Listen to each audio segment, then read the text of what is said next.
शेतकरी बांधवांनो, ज्या ऊसाचं जे काही डोळे आहेत तर ते उगवून येत नाहीत पाचट काढल्याच्या नंतर, तर अशा ऊसामध्ये आपण पाचट काढणं फायदेशीर राहतं. कारण की अशा पद्धतीने ह्या पिठ्या ढेकून जो काही ही रसशोषक कीड आहे तर तिचं व्यवस्थापन करण्याच्या अनुषंगानं हे पाचट काढलेली फायदेशीर राहते.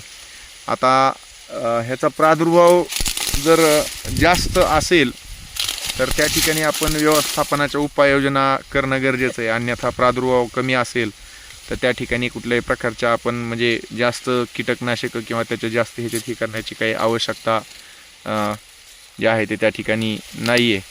तर हे जस्ट एक आपल्या ह्यांना निरीक्षण माहिती असावी शेतकरी बांधवांना. बऱ्याच जण ह्याला काय मावा म्हणतात किंवा काही जण लोकरी मावा म्हणतात, तर तो लोकरी मावा नाही आहे. हा जो आहे हा पिठ्या ढेकून आहे. आणि हे जे काही अशा पद्धतीच्या ह्याच्या अवस्था बघा. आता हे एवढं किती प्रचंड मोठ्या प्रमाणामध्ये पिल्ले आहेत बघा. हे जर पाहिलं आपण अति मोठ्या प्रमाणामध्ये पिल्ले आहेत. ह्याचा विस्तार अशा पद्धतीनं वाढतो.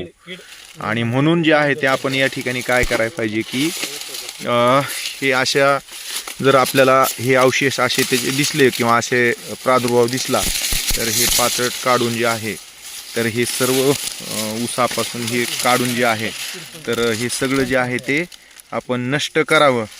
जर हे नष्ट केलं तर ह्याची पुढची जी काही येणारी प्रोजेनी म्हणजे पुढच्या ज्या काही अवस्था आहेत तर त्या ठिकाणी जे आहे ते आपण रोखू शकतो. बघा इथं किती प्रचंड अति आउटब्रेक झालेला आहे. आणि हे अशा पद्धतीनं आपल्या ह्या ऊसाच्या स्टेमवर राहून जे आहे ते त्या ठिकाणी हे रसशोषण करत असते. आणि आपल्या ऊसाचं कांडी आणि क्वालिटी पण जे आहे ते त्या ठिकाणी डिटोरिएट होत असते. ज्या ठिकाणी आउटब्रेक जास्त झाला आहे त्या ठिकाणी निओनिकोडानाइड ग्रुपमधले जे काही कीटकनाशकं आहेत आंतरप्रवाही त्याची आळवणी आपण त्या ठिकाणी करू शकतो. आणि या किडीचं जे आहे ते आपण बंदोबस्त त्या ठिकाणी जे आहे ते करू शकतो.